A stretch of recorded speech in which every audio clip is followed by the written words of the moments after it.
नमस्कार बंधुरा आमार এই ছোট্ট চ্যানেলে আপনাদের সবাইকে স্বাগতম। আমি আজকে আপনাদের বানিয়ে দেখাবো খুবই লোভনীয় আর একদম নতুন একটা রেসিপি তালের পরোটা। তো তালের পরোটা বানাবার জন্য নিয়ে নিচ্ছি এক বাটি তালের রস, তার মধ্যে দিয়ে দিচ্ছি 3 চামচ চিনি। এই চিনি দিলে কি হবে, এই পরোটাগুলো খেতে মিষ্টি মিষ্টি লাগবে আর বাচ্চা থেকে বড় সবাই ভীষণ পছন্দ করবে। দিয়ে দিলাম স্বাদ মতো নুন আর 2 চামচ মতো সাদা তেল।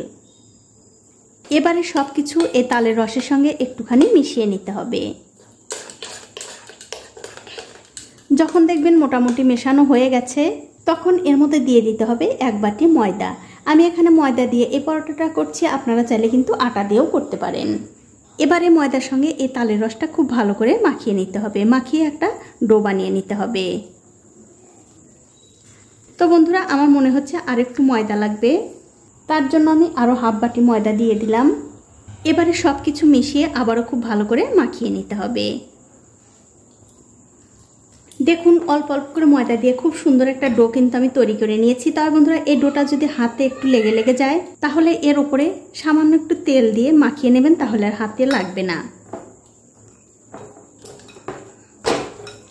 দেখুন তেল দিয়ে আবারও কিন্তু খুব ভালো করে মাখিয়ে নিলাম। এখন আমি এখান থেকে একটুখানি বড় বড় করে লেচি কেটে নেব। আর বন্ধুরা এই ডোটা কিন্তু রেস্টে রাখার কোনো দরকার নেই। দেখুন লেচিগুলো কেটে আমি গোল করে নিয়েছি। এখন আমি এখান থেকে একটা লেচি নিয়ে নিলাম। এবারে এই লেচিটা আমি বেলে নেব। আর বেলার সময় বন্ধুরা অবশ্যই কিন্তু একটু ময়দা ছিটিয়ে বেলবেন, তাহলে বেলতে আপনাদের কোনোই অসুবিধা হবে না। আর এই রুটিটা কিন্তু বন্ধুরা একটুখানি পাতলা করেই বেলতে হবে। দেখুন রুটিটা কিন্তু আমি একটুখানি বড় আর পাতলা করে বেলে নিয়েছি। এখন এই রুটির উপরে একটুখানি তেল দিয়ে দিচ্ছি। তারপর এই তেলটা হাত দিয়ে খুব ভালো করে রুটির চারিদিকে ছড়িয়ে দিতে হবে। দেখুন তেলটা কিন্তু ভালো করে ছড়ানো হয়ে গেছে। এখন আমি এর উপরে সামান্য একটু শুকনো ময়দা ছড়িয়ে দিচ্ছি, এতে করে এই পরোটার লেয়ারগুলো খুব ভালো হবে। এখন আমাদের যা করতে হবে, এই পরোটাটা এরকম করে একটু ভাঁজ করে নিতে হবে। দেখুন 4 কোণা করে কিন্তু আমি ভাঁজ করে নিলাম। এবারে এই পরোটাটা আবারও একটু বেলতে হবে।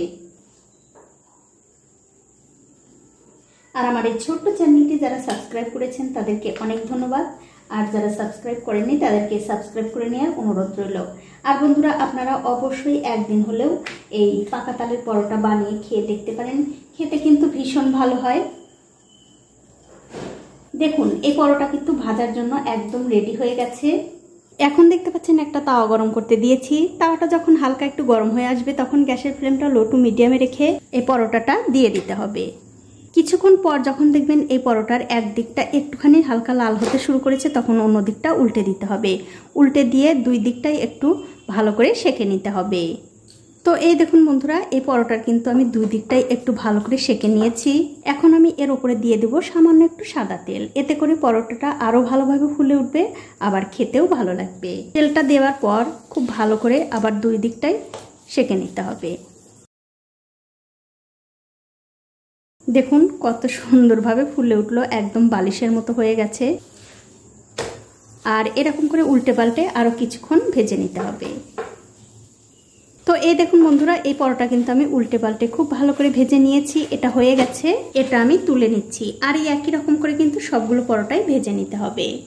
তো এই দেখুন বন্ধুরা এক এক করে কিন্তু আমি সবগুলো পরোটা ভেজে নিয়েছি। এখন একটা পরোটা আপনাদের ছিঁড়েও দেখাচ্ছি কতটা সুন্দর হয়েছে। একদম কিন্তু নরম তুলতুলে, বাড়ির সবাই কিন্তু ভীষণ পছন্দ করবে। আর দেখুন কতগুলো লেয়ার যুক্ত। তো বন্ধুরা আমার আজকের এই তালের পরোটার রেসিপিটা আপনাদের কেমন লেগেছে? যদি ভালো লেগেই থাকে অবশ্যই একটা লাইক, কমেন্ট আর শেয়ার করতে ভুলবেন না।